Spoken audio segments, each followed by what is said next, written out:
E-King Fight News here. What up, guys? Guillermo Rigondeaux versus Nonito Donaire happened quite a while ago. And as of yet, for dominating Donaire in my view, was impressive fashion. You know, he not only did he completely outbox him, but he almost stopped Donaire in the 12th round. Has gotten, so far, no credit by his promoter Bob Arum, and probably by the general public, and by the top executives at HBO, who have, according to Bob Arum, have faces of disgust when talking about Guillermo Rigondeaux. And this is this is one of the problems with the sport of boxing, is when TV networks put all their fucking, emotions in one fighter, and without realizing that he can be beat very easily. And what Rigondeaux did was exploit one of Donaire's weaknesses. Donaire could not handle foot speed. He could not handle the man with the quicker feet and the quicker hands. And he worked on Donaire missing his shots and him countering, and just leading and countering Donaire and having him walk into his left hand. And it was a tremendous job done. And we saw after the fight a lot of hate on Rigondeaux. Bob Arum hating on him for whatever reason. This is the same thing that he did to Timothy Bradley. Same thing. Tim Bradley wins the fight of his life against Manny Pacquiao, and all he gets is bullshit from other people who has no idea what it's like to completely outbox someone, And, in reflection of this, Bob Arum did have this to say, in an article written by Steve Kim. He was asked, has Rigondeaux been exiled by HBO? This is what Bob Arum had to say. Nobody exiles any of my fighters. I'm working with HBO to get a spot for him, and I'm optimistic that he'll be in the ring sometime this fall on HBO. At the end of the day, Guillermo Rigondeaux has been invested. It is sort of a side investment of HBO. They just never expected him to topple one of their crowned fighters, someone they crowned as Fighter of the Year. And when Rigondeaux did that, he clearly pissed off some of the top execs at HBO. And you know what? That's boxing. You gotta have some fucking restraint here and not invest your emotions in a fighter. So we do have some good news today, as Bob Arum has been saying to Rigondeaux's manager that he has made good progress with HBO, and he's confident that he'll have a date soon. Like he said previously, he wants to have a date for Rigondeaux in the fall. And at the end of the day, who's really taking the soft touch? Rigondeaux's going to be in tough. He's always in tough. Nonito Donaire is out there fighting Victor.conte for a second time, a guy he knocked out many years ago.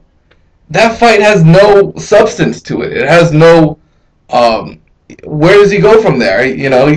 He's still in a situation where, okay, he's moved up in weight, but he hasn't really fought anybody, And Victor.conte is a solid fighter, but he hasn't really beaten any of the elites in his weight class.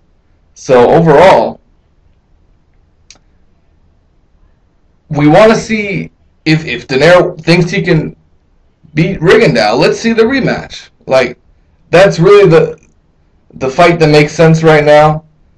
Guillermo's going to fight someone else, and he's going to whoop their ass. And then we're going to have what should be a rematch between the two best fighters at 122 pounds. And that's what it comes down to. If Donaire wants to stay at 126, okay. That's on him. But overall, in the grand scheme of things, we know who the best fighter is at 122. And if he goes up to 126, he's right up there. And, Guillermo Rigondeaux, give the man some credit. If you really thought about it, HBO, they're putting all their... there's another fighter out there, 2-time gold medalist. He's Chinese. and he's getting put on HBO for his pro debut. Now his second fight coming up, Shiming. You know, if HBO treated Guillermo Rigondeaux like they did Shiming, Guillermo Rigondeaux would be on top of the world right now.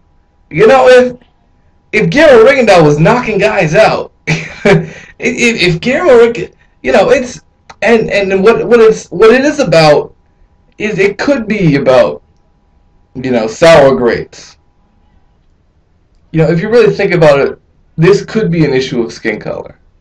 It could be, you know, it happened, or it's a combination of skin color, boxing technique and style.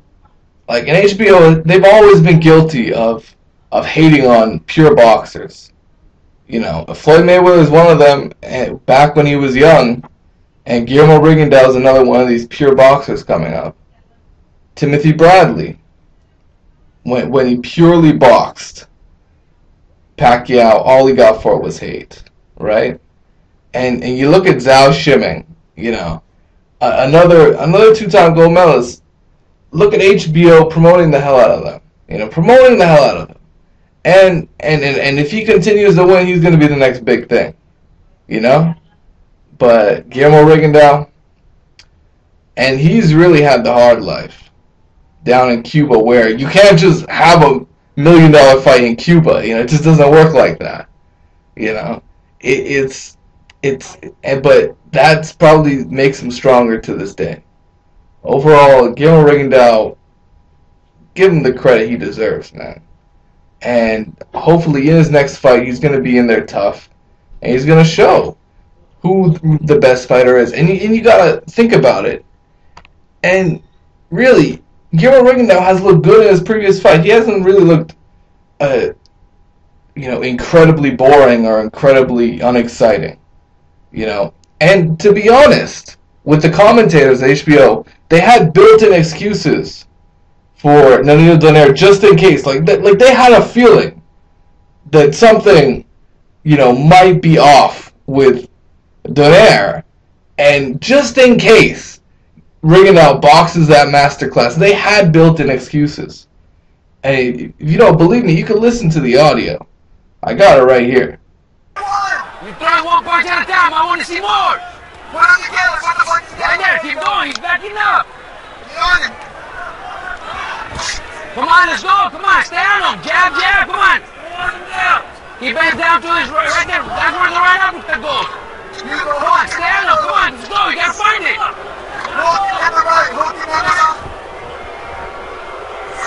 Nonito Donaire acknowledged to us yesterday afternoon that most of his preparation with Robert Garcia for this fight took place over the telephone. Garcia was the 2012 Trainer of the Year, just as Donaire was the 2012 Fighter of the Year. On this occasion, they may have misfired. Two more solid shots from Guillermo Rigondeaux. We had a quieter round this round, actually. Rigondeaux. It's a closer round, I felt. But overall, you know, you can't judge a fighter off of one fight. Like HBO, in terms of how much money they've invested in Rigondeaux, they paid him $800K for that fight with Donaire. You know, they've invested heavy money into Rigondeaux, like it or not, and they can't blow off that investment. So, you know, they just gotta suck it up, man. And like, you know, they've invested in fighters with this style before. You know, Floyd Mayweather is one of them who became a crown jewel for HBO. Bernard Hopkins, Bernard Hopkins has lived on HBO for the most part. Unfortunately, with the Golden Boy Top Rank situation going out of hand, now they have declined a Bernard Hopkins fight for the first time in ages. You know, we had to see 2 fights with Bernard Hopkins face Robert Allen and that other guy. Man, I forget his name, but there was another guy where Bernard Hopkins just had like really boring fights. You know. But did they judge him off that one fight? No. And not to say that Rigondeaux versus Donaire was boring, but they did mention he drew boos. Well, all great fighters at one point or another have drawn boos before. It should not completely result in a fighter being thrown off network television is ridiculous.